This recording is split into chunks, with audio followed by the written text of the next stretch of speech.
Assalamualaikum students, I am Ms. Sahil from Lahore License School. Today we will study respiratory disorders. इससे पहले आप air पैसेजवे, inhalation, exhalation, lung का structure ये सब कुछ स्टडी कर चुके हैं. अब रेस्पिरेटरी सिस्टम से रेलिवेंट जो डिजीज़ हैं, डिसऑर्डर्स हैं, एबनॉर्मेलिटीज़ हैं, उनको स्टडी करेंगे हम. So first one is bronchitis.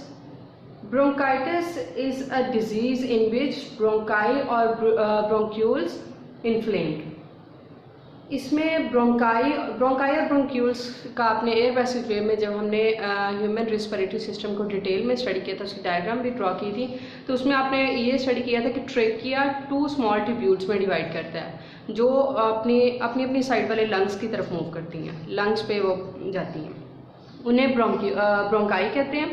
और जब ब्रोंकाई फर्दर डिवाइड करती हैं तो उनको ब्रोंक्यूल्स कहते हैं. अब ब्रोंकाई और ब्रोंक्यूल्स के इन्फ्लेमेशन से जो डिजीज़ कॉज होती है उसे ब्रोंकाइटिस कहते हैं. It results in high secretion of mucus leading swelling of walls and narrowing of tubes. Bronchi और ब्रोंक्यूल्स की इन्फ्लेमेशन की वजह से ट्यूब्स में म्यूकस की सिक्रीशन इंक्रीज हो जाती है. म्यूकस एक्सेस अमाउंट में सिक्रीट होता है. म्यूकस के एक्सेस अमाउंट में सिक्रीट होने की वजह से वॉल्स स्वेल हो जाती हैं और ट्यूब्स नैरो हो जाती हैं. ऑब्वियसली जब वॉल्स की स्वेलिंग होगी तो जो उनका एरिया होगा दरमियान में वो कम हो जाएगा, इसकी वजह से वॉल्स ट्यूब्स नैरो हो जाएंगी. डायग्राम में ऊपर आप देखें तो नॉर्मल वाली में बिल्कुल नॉर्मल उसका सर्कुलर जो पोर्शन है वो है, जबकि इन्फ्लेम्ड में स्वेलिंग आपको नजर आएगी. कॉजेज इसके क्या हैं ब्रोंकाइटिस के? वायरसेस, बैक्टीरिया और exposure to chemical irritants. Bronchitis disease viruses, bacteria या केमिकल इरिटेंट्स की वजह से कॉज होती है. There are 2 types of bronchitis. First one is acute and second one is chronic. Acute bronchitis lasts for 2 weeks and patient recover without any damage to tubes.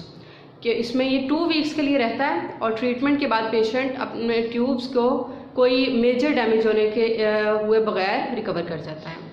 Second chronic last for 3 months to 2 years and it cause chronic inflammation. Chronic means होता है पुराना, जो पुराना मर्ज को ये हो जाता है. तो इसमें क्रोनिक इन्फ्लेमेशन होती है जो लॉन्ग टर्म के लिए रहती है, जल्दी ख़त्म नहीं होती.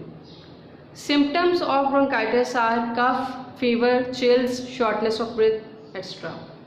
कफ मीन्स खांसी, बुखार होना, सर्दी लगना और सांस उखड़ना या सांस की कमी होना. Next one is emphysema. Emphysema is the destruction of walls of alveoli. Alveoli क्या थे? जब ब्रोंकाई और ब्रोंक्यूल्स के लेवल पे पहुंचते हैं, ब्रोंक्यूल्स जब फर्दर डिवाइड करते हैं बिल्कुल नैरो ट्यूब्स में, बिल्कुल स्मॉल साइक्लिक स्ट्रक्चर्स में, तो उन्हें एल्वुलाई कहते हैं.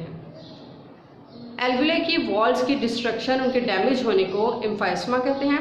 It results in large sacs but less surface area for gaseous exchange.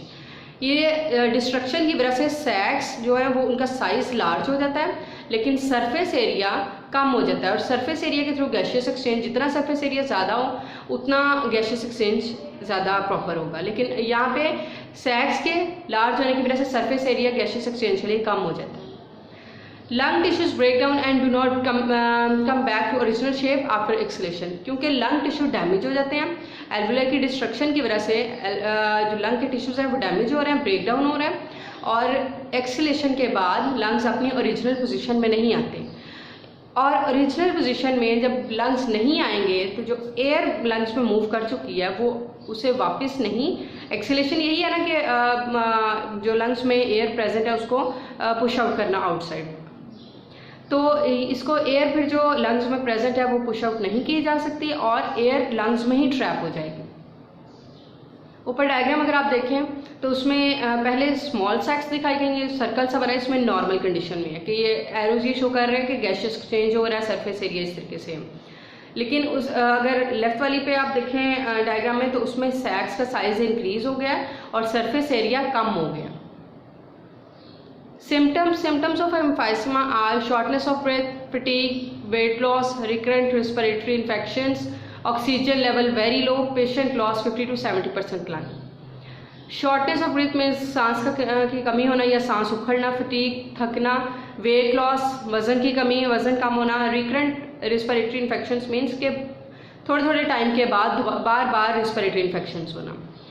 Oxygen level, blood का ऑक्सीजन लेवल बहुत कम हो जाता है इस डिजीज़ में, और जब तक इसके सिम्टम्स शो होते हैं तब तक patient already 50 to 70% lungs loss कर चुका होता है। असाइनमेंट है जो आपकी, draw and practice figure 10.1, 10.3, 10.4, 10.5 and 10.6। Previous lectures में ये मैं नहीं दे सकी, इसलिए ये आपने सारी ड्रॉ करनी है रजिस्टर पे और उनकी प्रैक्टिस करनी है। Thank you.